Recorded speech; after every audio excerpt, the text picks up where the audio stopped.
அன்பின் பிதாவே, இந்த காலை வேளைக்கா உமக்கு நன்றி செலுத்துகிறோம். ஆண்டவரே, நீர் நீதியுள்ள நியாயாதிபதி. ஆண்டவரே, மை துதிக்கிறோம். ஆண்டவரே, இந்த பூமியை நியாயம் தீர்க்க நீர் வரப்போகிறீர். அதற்காக மை துதிக்கிறோம், மை ஸ்தோத்தரிக்கிறோம். அந்த நாளுக்கென்று நாங்கள் எப்பொழுதும் ஆயத்தமாய் இருக்க ஆண்டவரே எங்களுக்கு கிருபை செய்யுங்க. இந்த நாளின் வேத தியானத்தை எங்களுக்கு ஆசீர்வதித்து தாங்க. எங்களோடு பேசுங்க. நேசிக்கிற இயேசு கிறிஸ்துவின் இனிய நாமத்தில் கேட்கிறோம் பிதாவே, ஆமென். யோசுவா 12வது அதிகாரம். யோர்தானுக்கு அப்புறத்தில், யோர்தானுக்கு முன்னாடி, சூரியன் உதயமாகிற திசையிலே, கிழக்கு திசையிலே, அர்னோன் ஆறு தொடங்கி எர்மோன் மலை மட்டும் கிழக்கே சமபூமி எல்லையெங்கும் உள்ள ராஜாக்களை இஸ்ரவேல் புத்திரர் முறியடித்து அவர்களுடைய தேசங்களை சுதந்தரித்துக் கொண்டார்கள். அந்த ராஜாக்களில் எஸ்போனில் குடியிருந்த எமோரியரின் ராஜாவாகிய சீகோன், அர்னோன் ஆற்றங்கரையில் இருக்கிற ஆரோவேர் தொடங்கி ஆற்றின் நடு மையத்தில் பாதி கீலேயாத்துக்கு உட்பட்ட அம்மோன் புத்திரரின் எல்லையான யாப்போக்கு ஆறு மட்டும் உள்ள தேசத்தையும். இப்ப இஸ்ரவேல் மக்கள் யோர்தானை கடக்கிறதுக்கு முன்னாடி இந்த பகுதியெல்லாம் வெற்றி பெற்று சுதந்தரித்து கொண்டாங்க. சமனான வெளி தொடங்கி கிழக்கே இருக்கிற கின்னொரோத் கடல் மட்டும் பெத் எசிமோத் வழியாக கிழக்கே இருக்கிற சமனான வெளியிலே கடலாகிய உப்பு கடல் மட்டும் இருக்கிற தேசத்தையும், தெற்கே அஸ்தோஸ் பிஸ்காவிற்கு தாழ்வாய் இருக்கிற தேசத்தையும் ஆண்டான். எமோரியரின் ராஜா சீகோன் எந்த இடத்தெல்லாம் ஆட்சி செய்து வந்தா அப்படின்றத இங்க சொல்லப்பட்டிருக்கு. இஸ்ரவேல் மக்கள் எகிப்தில இருந்து வரும்போது, மோசே தலைமையின் கீழே வரும்போது சுதந்தரித்த பகுதி, யோர்தானுக்கு முன்னாடி அவங்க சுதந்தரித்த பகுதிய 1ல இருந்து 6 வசனங்கள் வரைக்கும் சொல்லப்பட்டிருக்கு. அதுல அவங்க சந்தித்த எமோரியரின் ராஜாவாகிய சீகோன், அவனை ஜெயிச்சாங்க. இத என்னாகமம் 21வது அதிகாரம் 23, 24 ஆகிய வசனங்கள்ல எப்படி ஜெயிச்சாங்க அப்படின்றத, சீகோனை ஜெயித்தத அங்க சொல்லப்பட்டிருக்கு. அதைத்தான் இங்க சொல்றார். ராட்சதரில் மீதியான பாசானின் ராஜாவாகிய ஓக்கின் எல்லையையும் சுதந்தரித்து கொண்டார்கள். அடுத்து 2வது ராஜா, 2 ராஜாவை முக்கியமா சொல்லப்பட்டிருக்கு. ஒன்னு சீகோன், இன்னொன்னு ஓக். சங்கீதம் 136ல கூட இவங்க 2 பேரையும் குறிப்பா சொல்லியிருக்கு. கர்த்தரை துதியுங்கள், அவர் நல்லவர், அவர் கிருபை என்றும் உள்ளது அப்படின்னு சொல்லிட்டு இஸ்ரவேல் மக்களை ஆண்டவர் எப்படிலாம் வழி நடத்தினாரு அப்படின்னு சொல்லும் போது, பிரபலமான ராஜாக்களை சங்கரித்தவரை துதியுங்கள், அவர் கிருபை என்றும் உள்ளது அப்படின்னு சொல்லிட்டு இந்த 2 ராஜாவை பத்தி அங்க சொல்லியிருக்கு. எமோரியரின் ராஜாவாகிய சீகோன், பாசானின் ராஜாவாகிய ஓக், அவங்க 2 பேரையும் ஜெயிச்சத விசேஷமா அங்க சொல்லப்பட்டிருக்கு.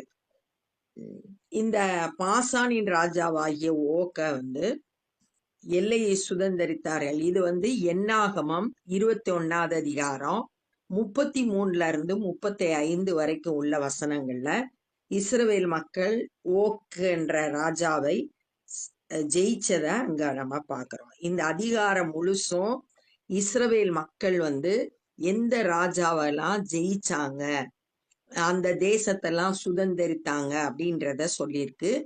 முதல் 6 வசனமும் மோசேயின் தலைமையின் கீழே அவங்க வெற்றி பெற்ற ராஜாக்களை பத்தி சொல்லியிருக்கு.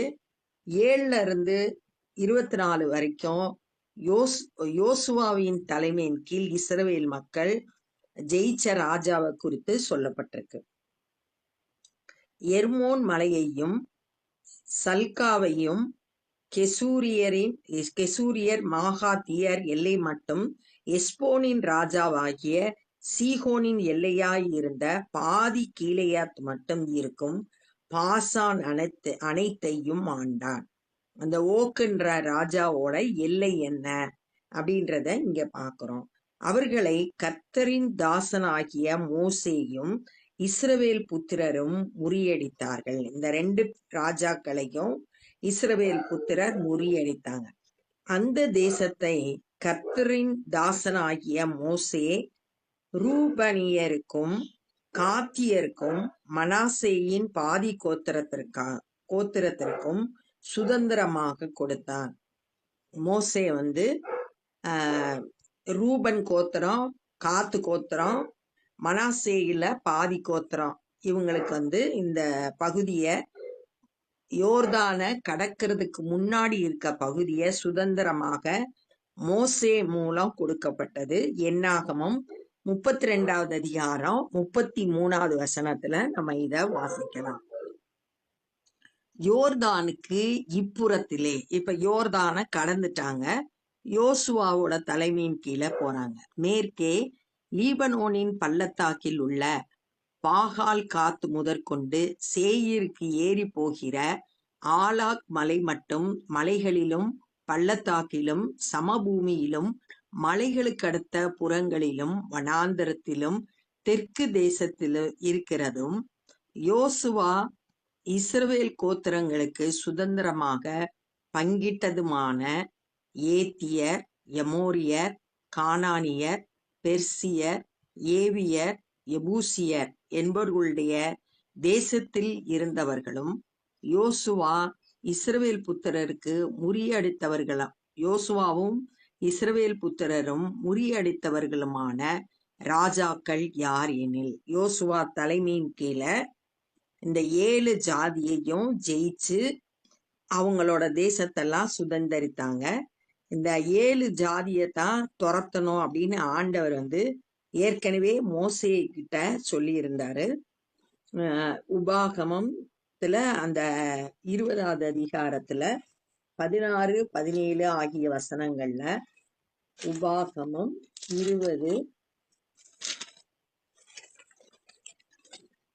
16, 17 ஆகிய வசனங்கள்ல இந்த 7 ஜாதியையும் உயிரோட வைக்காம அவங்கள சங்கரிக்கணும் அப்படின்னு ஆண்டவர் பேசுறத அங்க நம்ம வாசிக்கலாம். அத அப்படியே யோசுவா தலைமையின் கீழே அந்த ராஜாக்கள் எல்லாம் ஜெயிச்சாங்க. யோசுவா சங்கரித்த ராஜா மொத்தம் 31.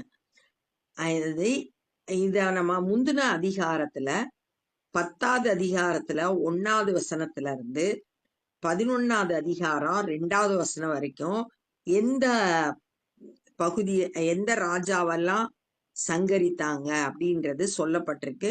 அத மொத்தமா எடுத்து இங்க எந்தெந்த ராஜா அப்படின்னு சொல்லிட்டு சொல்லியிருக்கு. எரிகோவின் ராஜா 1, பெத்தேலுக்கு அருகான ஆயின் ராஜா. ஜெயிச்சது எரிகோ தான். எரிகோ பட்டணத்தை தான் ஜெயிச்சாங்க. அடுத்து ஆயி பட்டணம், அது நமக்கு நல்லா தெரியும். அடுத்து 5 ராஜாக்கள் ஒன்னா சேர்ந்து வந்தாங்கன்னு நம்ம வாசிச்சோம் 10வது வசனத்துல. எருசலேமின் ராஜா 1, எபிரோனின் ராஜா 1, யர்மூத்தின் ராஜா 1, லாகீஸின் ராஜா 1, எக்லோனின் ராஜா 1, கேசேரின் ராஜா 1 அப்படின்னு சொல்லிட்டு அதுக்கப்புறம் அடுத்தடுத்து ஜெயிச்சுக்கிட்டே வராங்க. இஸ்ரவேல் மக்கள் ஜெயிச்ச ராஜாக்களை பற்றி 31 ராஜா யார் யார் அப்படின்றத இந்த லிஸ்ட்ல நம்ம பார்க்கலாம்.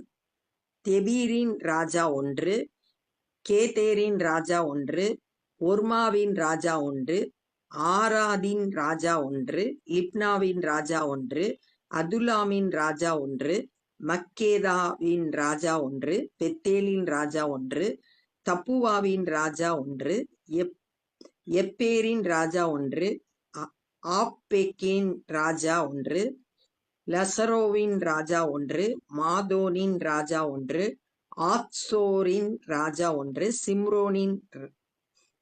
சிம்ரோன் மேரோனின் ராஜா 1, அக்சாபின் ராஜா 1, தானானின் ராஜா 1, மெகிதோவின் ராஜா 1, கேதேரின் ராஜா 1, கர்மேலுக்கு அடுத்த யோக்கினியாவின் ராஜா 1, தோரின் கரையை சேர்ந்த தோரின் ராஜா 1, கில்காலுக்கு அடுத்த ஜாதிகளின் ராஜா 1, திர்சாவின் ராஜா 1. ஆக இவர்கள் எல்லாம் 31 ராஜாக்கள். அப்ப யோசுவா ஜெயிச்ச ராஜாக்கள் 31. அப்ப இந்த நாள்ல நம்ம என்ன கற்றுக்கொள்றோம் அப்படின்னா, 6 வசனத்துல யோர்தானுக்கு முன்னாடி மோசேயோட தலைமையின் கீழே 2 ராஜாக்களை இங்க சொல்லியிருக்கு. ஒன்னு சீகோன் அவன் எமோரியரின் ராஜா, அவனை ஜெயிச்சு அதை சுதந்திரித்து கொண்டாங்க. 2வது பாசானின் ராஜாவாகிய ஓக், அவனை ஜெயிச்சு அவனோட எல்லைகள் முழுவதையும் இஸ்ரவேல் மக்கள் சுதந்திரித்து கொண்டாங்க.